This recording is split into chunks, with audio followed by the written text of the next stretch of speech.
Neon signs buzzed in the unrelenting drizzle, smeared reflections spreading across the rundown district's slick pavement.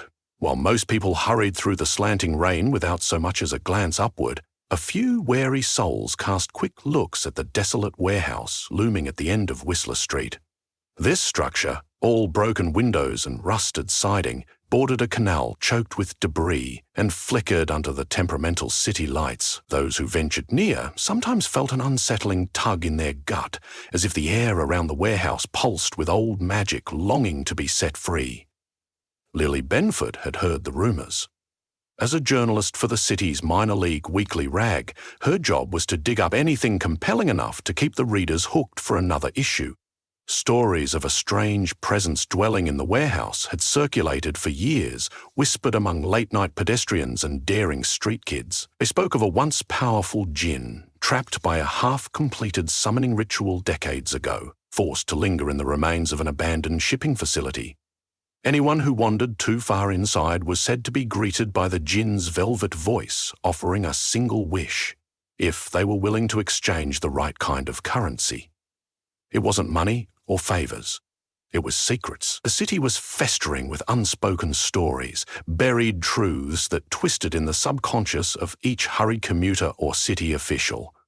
Lily had convinced herself that if she could capture the real story behind these bizarre rumours, if the djinn was real, her article would transcend the local scene, opening doors to bigger, more influential newspapers. That ambition led her here, lurking behind a rotting crate at the far end of Whistler Street in the late hours of Wednesday night, rain drenching her jacket. She pressed her back against the crate, peering at the warehouse's front door, a massive rusted entry with chipped paint. A chain dangled from a hole where a padlock must have been, silently testifying that someone or something had broken the lock long ago. Her breath felt hot inside her collar, her heart pounding in her chest. She'd spotted flickers of light from within a few minutes earlier, not the comforting glow of a flashlight, but a soft, odd luminescence that winked like a dying star. No normal occupant would have a lamp like that. Lily steeled herself, wiped the rain from her forehead, and stepped inside.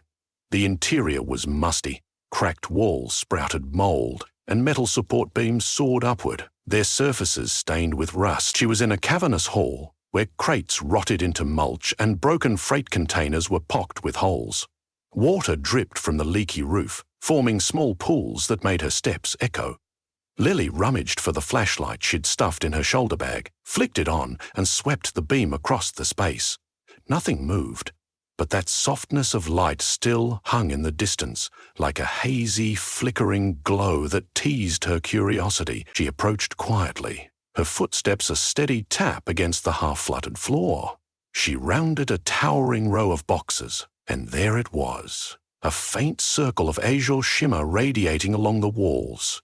Within the glow, a shape wavered, intangible, like a figure made of moonlit mist. Her breath caught. Whatever it was, it floated just above the concrete, exuding a flutter of energy that seemed to fill all corners of the warehouse with a kind of hushed anticipation. "Come closer," said a voice, low and melodic. It emanated from the figure, each syllable a seductive chord that promised hidden wonders. Lily was no stranger to fear, but every nerve in her system fired off at once. This was no ordinary midnight trespass. She'd found something beyond the ordinary. She swallowed. "You're the one they talk about," she said, her voice echoing in the hollow building. "The djinn." Thin tendrils of azure light curled, as if they were the embodiment of a living breath. "I see my reputation precedes me, but it has been so long since anyone new visited. Did the stories amuse you enough to come?" She steadied her trembling flashlight. "I'm writing about you. Investigating, actually." "Ah, you bring a question. Perhaps you bring a wish." The djinn drifted closer, the glow illuminating decaying crates around them, and to earn it, I ask only for a secret, a truth you guard closely. Let me savour it, and I shall grant the desire of your heart, with a twist. Lily hesitated. She hadn't planned on making any deals.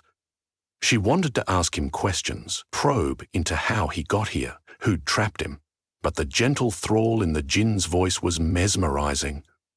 She wondered if it was safe just to talk to him. Her skepticism flared. Buying a wish with a personal secret sounded dangerous. That's what you do? You collect secrets in exchange for granting wishes? Wishes, yes. More accurately, I give you what you crave, but the form it takes might be different from what you expect. The forging of illusions and realities always has a cost. She stepped back, the water rippling around her ankles. She wanted to exit, to run out into the rain and never look back, but her curiosity had begun weaving connections in her mind. If she walked away, she'd carry only half a story, maybe not even that. She mustered courage. I'm not looking for a wish, not yet. I just want to know how this place became your prison, why you can't leave. The Djinn's glow flickered. For a moment, its form seemed to darken, the swirling lights slowing. By the time it responded, its voice was more subdued. A man once tried to bind me to do his bidding. His incantation wasn't completed properly. He died in the chaos that followed, but the partial ritual shackled me to this warehouse. I can only leave if the anchor is broken. And the anchor is? The Djinn waved its hand slowly. A secret I desperately yearn to know. Once revealed, it shall unravel my chains. Then you will see how I once soared. The cryptic explanation only fanned the flames of Lily's curiosity. She wanted to ask more, but the Djinn's voice edged toward impatience. Tell me, have you no hidden burden you'd cast aside for the sake of your dream? You hold a truth in your heart. I can sense it, the weight you carry. Memories unspooled in Lily's mind. The ethical lines she'd crossed to get a major scoop in a previous job. The misleading quotes she'd slotted into an article to bolster her career. Secrets she had never confessed to anyone. She felt her pulse race. The Djinn's brilliance shimmered with an almost hungry glimmer.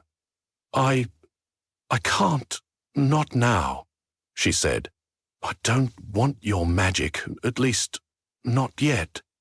She stammered, stepping off a loose piece of corrugated metal that rattled with her sudden movement. I only want the truth, for my story.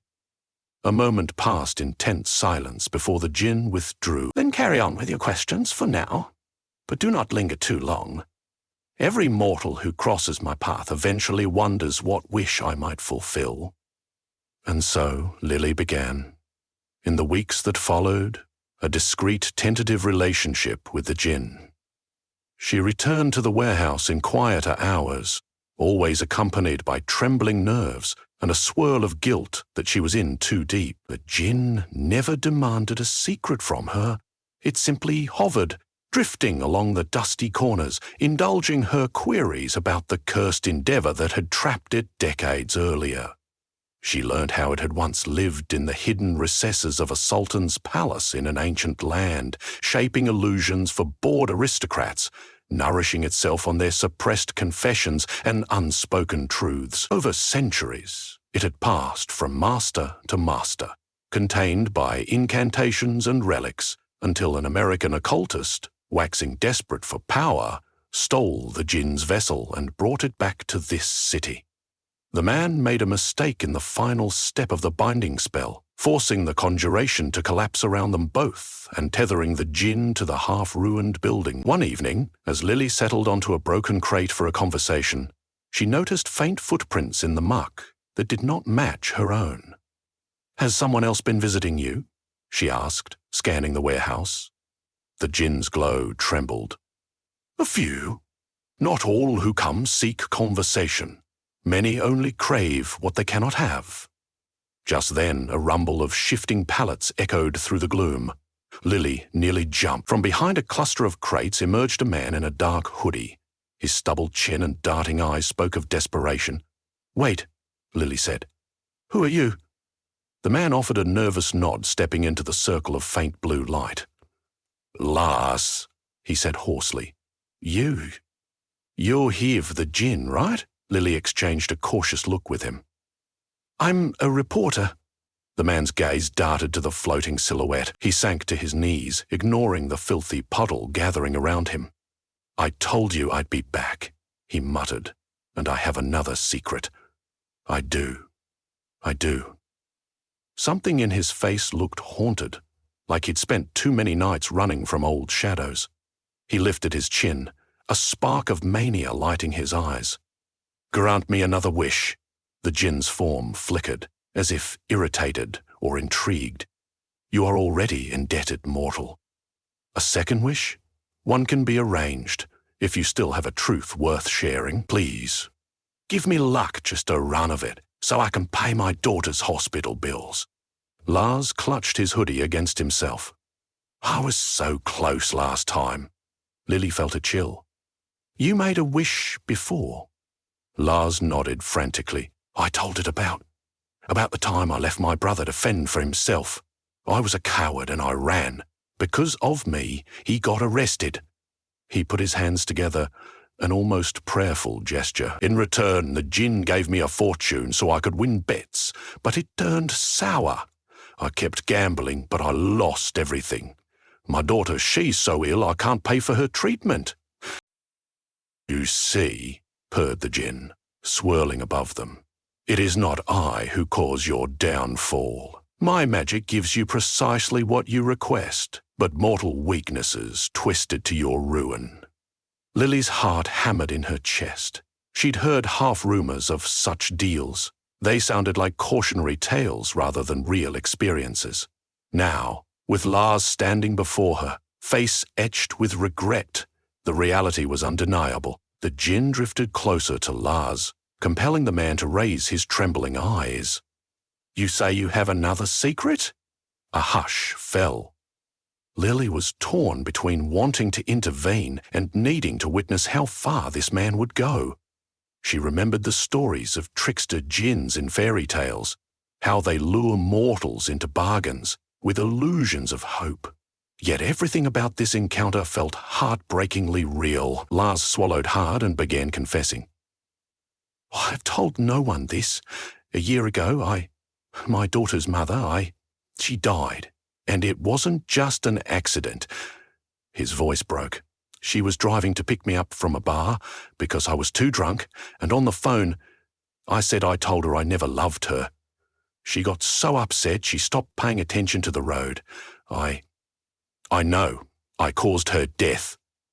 His sobs sliced through the stale air. Lily felt her own eyes well up. The Djinn's shimmering presence pulsed, absorbing every morsel of raw confession as transparent ribbons of silver energy. When at last the man's words faltered, silence shrouded them all. Then came the Djinn's gentle, approving whisper. "Your pain is deep indeed. Very well. I grant you a run of luck so bountiful it shall fill your coffers tenfold." Lars bowed his head, relief and dread rippling across his worn features. "Thank you," he whispered. Sniffling, he shifted, then scurried for the exit like a frightened animal. Lily watched him vanish into the darkness. She closed her eyes, lost in thought for a moment, before glancing at the Djinn. "Why do you do this?" she asked softly. "You must know the sorrow you bring." The Djinn's response was cool and abrupt. "I only give what is asked. Each desire is its own snare. I feed on the secrets of the heart, and these confessions sustain me. Perhaps you do not comprehend the delicacy of a hidden truth, how it flavors magic. Stripped of illusions, humans reveal their core, the raw essence that shapes their destinies." Curiosity burned in Lily's mind. She set out to find Lars's trail, hoping to see whether his second wish brought salvation or catastrophe. Following a tip from a friend, she located him a few days later. He had indeed found quick success. A lottery windfall, token gifts from previously indifferent relatives, and a chance meeting with a wealthy benefactor inclined to help his daughter. But Lily recognized the haunting shadow in his gaze. He had told a deeper, darker secret this time. Eventually, the Djinn's twisted brand of magic would come to collect its due. Word on the street grew of a phantom in the old warehouse who wrested confessions from the desperate. People arrived under cover of night, seeking cures for diseases, money for debts, or retribution for those who wronged them. Lily saw gang members slip inside with bruises blooming across their knuckles and hearts hardened by revenge. No matter how foolish the wish might seem, The Djinn offered them all in exchange for a heavy secret, and each time, Lily guessed, the outcome would warp, feeding the city's undercurrent of despair. Despite her aversion, Lily couldn't let the story go. She needed closure, needed to understand how secrets and twisted magic were warping the lives of those who made pacts with an ancient entity. If the city's corruption had a face, it was entwined with this Djinn's presence in the warehouse. And perhaps Lily sensed her own path leading her inexorably toward an offer she wouldn't refuse. For weeks, she tried to coax more details out of the Djinn, the nature of its binding, the once great domain it had wandered in centuries past, and the final key that might undo its bondage. The Djinn answered with riddles and half-truths. She refused to give up a personal secret in exchange for clarity, though she felt the Djinn's interest in her unwavering. Sometimes, amid the echoing drips and scattered debris, the Djinn would whisper, "Tell me your truth, Lily, the one you bury. Let me taste it, and I shall give you what you hunger for. Fame, recognition, redemption, anything." She resisted, pressing her lips tight. But each night she left the warehouse, the irresistible tug of possibility lodged itself deeper in her mind. One night, Lily discovered the city's biggest tip in years. A local governor had been laundering funds into foreign tax havens, using hush money to maintain a pristine public image. Lily was the only reporter who had evidence. But the final piece she needed was the eyewitness testimony of an accountant who had gone into hiding. She needed that testimony before she could file her article, and with the election looming, time was running out. If she could coax the accountant to speak on record, she would break the story wide open, catapulting her career to the major leagues of investigative journalism. She tried tracking the accountant down, but the lead turned cold, leaving her frantic and fuming. The paper demanded something, anything, and she dreaded that the story might collapse like so many potential breakthroughs before it. As the nights wore on, so did her desperation. She realized she was harboring a wish, that she could find the vanished accountant, secure the final interview, and blow the story open for all to see. A swirl of shame and temptation festered in her gut. Perhaps the Djinn could help. She didn't want to give in. She knew the Djinn's deals ended in heartbreak, but the longer she stared at her blank laptop screen, the more her ambition urged her forward. Wasn't her entire career riding on this moment? That was how she found herself, heart racing, stepping over puddles as she once again walked into the warehouse. The Djinn hovered in the gloom, swirling like an ocean mist. It welcomed her with what felt like a knowing smile.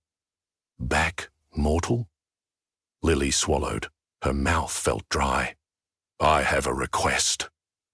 A wish." A flicker of anticipation danced in the Djinn's pale eyes. "I sense your longing. Out with it then." She drew a deep breath. "Help me find the accountant I need. Let me land the biggest story of my life." The Djinn nodded grandly. "In exchange, give me a secret, one you've never uttered. Something precious that weighs on your soul." Her heart thudded in her chest. She had many small transgressions, but she knew the Djinn required something more, something that had scarred her conscience. She closed her eyes, searching for the strength to push through. A memory shuddered through her. An article she once wrote, framing a minor official who was later fired on false pretenses. Her pivot of the facts got her a promotion back then, but the guilt had gnawed at her for years. She had never told a soul, and so she confessed, voice trembling. "I fabricated a quote for a piece 2 years ago to sway public opinion. An official lost his job, his reputation, everything. I didn't care because it propelled my career forward." She felt the words roar in her ears as she at last gave voice to what she had locked away. "Not sure he was even at fault for the scandal I pinned on him. I never tried to find out." When she finished, she felt dizzy and nauseated, as though the confession had robbed her of the security of her illusions. Across from her, the Djinn's eerie glow glimmered brighter, absorbing the raw sorrow in her confession. "That will be enough," it murmured gently. "The man you seek is named Alexander Faust. He hides in an abandoned art studio in the Crossview district. If you go there by morning, you'll find him. He's grown tired of running. He will give you every detail you need for your story." A hush followed, and Lily stared at the Djinn, trying to read its expression. She sensed the transaction had finalized, though something invisible crawled in the air. "Thank you," she whispered with uncertain relief. Lily followed the Djinn's directions, crossing the labyrinth of the city to the decrepit art studio, and there, as if fate had choreographed it, was Alexander Faust. His nerves were shot, but once Lily explained her determination to expose the governor's corruption, he finally spoke, on record, naming files and transaction logs that confirmed the governor's guilt. Stunned by her success, Lily felt adrenaline surge through her veins. The Djinn had indeed granted her wish. She composed her article meticulously, verifying every claim. When the story broke, it rocked the city. Officials were forced to launch an immediate investigation. The governor's campaign was derailed, and Lily became the most sought-after reporter in the region. Her phone buzzed with interview requests. Her byline soared, and at last she felt the sweet taste of triumph that she'd hungered for so long. But in the wake of her success, a slow ache began to take root in her chest. She filed follow-up pieces, presided over interviews, and accepted new job offers from larger publications out of state. Yet she caught herself haunted by fragments of guilt. She tried ignoring it, telling herself it was just the residue of the secret she'd confessed to the Djinn. But the feeling didn't go away. It grew, coiling tighter each night when she tried to sleep, as though some part of her had been wounded. That was when the first nightmares arrived. She dreamt of the official she had slandered years ago. In her dream, he sat in a cold grey cell, wrists bound by chains of sticky black tar, staring at her with hollow eyes. Lily would awaken, heart pounding, feeling as though those chains had reached out for her. Next, she dreamt of the Djinn's warehouse, flooded to the ceiling with swirling azure water, forcibly pulling her down into an endless swirl of confession. She'd struggled to keep her head above the swirling tide, but she always sank. Each morning she awoke drenched in sweat, the memory of her confession straining her every thought. In time, a deeper, more chilling revelation set in. She realized that, although her wish had come true, a new secret hovered at the edges of her mind. Unspoken yet potent. Before her article had gone live, she'd suppressed the fact that the accountant had told her an extra detail that would have implicated a friend of hers in the scandal as well. Fearing it might tarnish her newly won reputation, she buried that detail, generating a new lie of omission. Another secret. She had once again twisted the facts for her own gain, and the knowledge of that manipulation now dug at her like a hungry parasite. Little by little, Lily sensed that her piece of soul given to the Djinn's magic had opened a floodgate. She wondered if the only way out was to set things right, if that was even possible. She tried returning to the warehouse to confront the Djinn, but the chain at the door had been replaced with a new lock. The building stood silent. No shimmer of azure light glowed from within. Her inquiries around Whistler Street revealed something unnerving. The governor's downfall had rattled the city's upper echelons. Another official, one with occult connections, had sought out the Djinn for a game of political revenge. Rumor said that official's secret was so colossal it might break the anchor that kept the Djinn trapped. In the scrambled whispers of the warehouse's rumor mill, Lily heard that the Djinn had vanished. Liberated, perhaps, by a final secret that shattered the partial binding inflicted. Lily found herself almost relieved the Djinn was gone, yet the hollow in her heart remained. She came to realize that, no matter how many illusions or half-truths she published, or how many awards or promotions she received, she couldn't escape the guilt that was now carved into her. Her confession to the Djinn had been only the first step. forcing her to stare at her moral failings head-on. Weeks passed, the buzz around her bombshell story finally quieting. The city started to forget the Djinn's presence, engrossed instead in the ever-changing spectacle of political maneuvers and fresh scandals. Somewhere in that swirl, Lily's name continued to rise, but she found no comfort in her success.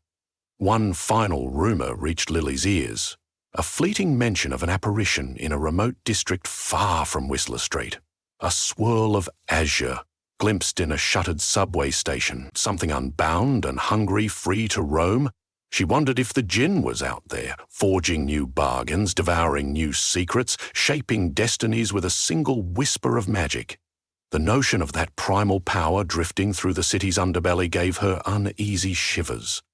Sometimes, in her lonely apartment decorated with file boxes and newspapers stacked to the ceiling, she caught herself longing for the Djinn's presence. She had gone to it seeking a story, but ended up surrendering a part of herself in exchange for professional triumph. And though she knew better, a flicker of fascination remained in her heart. For how many centuries had that entity roamed the world, savouring the hidden side of human nature?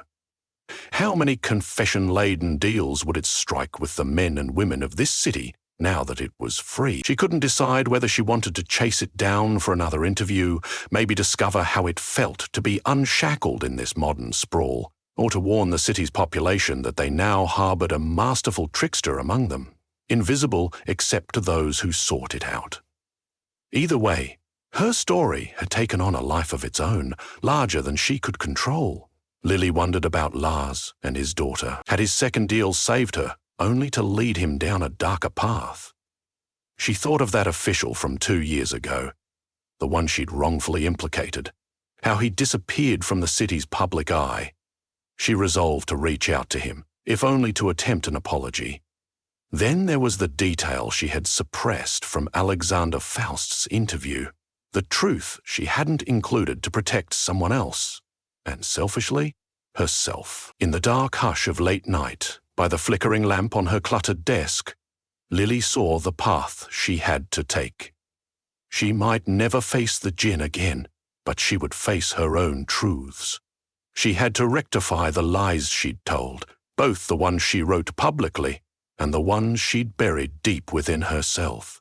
She still felt the weight of the Djinn's deal pressing on her soul like a vow unfulfilled. The next week, Lily typed up a retraction and a separate article detailing the omissions in her bombshell piece. She wrote about how the corruption extended even further, implicating additional powers in the city. She even added a note about her past wrongdoing, acknowledging she had once twisted a story that cost an innocent man his career. She could almost feel the jaws of her carefully cultivated reputation snapping shut. This article would threaten everything she had worked for. But she pressed send, releasing it into the editorial system. Would it ruin her career? Possibly. But some spark of moral clarity flickered inside her. If the city was willing to embrace her revelations as an honest attempt at redemption, maybe she'd find a new kind of success, one untainted by guilt. If not, she'd still be free from the ghost that haunted her nightmares. On that final night, after she finished writing, Lily found herself staring out her apartment window at the columns of flickering streetlights. Somewhere beyond the glimmer of distant skyscrapers and grimy alleys, an ancient being roamed freely, gleaning morsels of humanity's hidden truths. She felt an odd surge of pity for it. What must it be like, feeding on confessions, but never truly being part of the world? She closed her laptop. She had done what she could to bring her own secrets to light. Whatever consequences came next, at least she would meet them head-on. Strange as it seemed, she owed that step of moral courage to the Djinn. Its twisted gift of fulfilling her wish had forced her to face the darkest corners of her conscience. No matter how many more deals it struck in the city's secret underbelly, Lily hoped something good, or at least honest, might emerge from her story. Some nights, in half-sleep, she still thought she could hear the Djinn's voice echoing from a distant rooftop or deserted alley. "Tell me your secret. Let me in." And for that fleeting moment, fear warred with a sense of awe. She might never rid herself entirely of the memory, or the knowledge that magic was real, and that a single whispered confession could change a life forever. But in the hush that followed, Lily found a measure of peace in the act of telling her story. No matter how twisted it had become, she had at least chosen to speak her truth without waiting for any more midnight deals.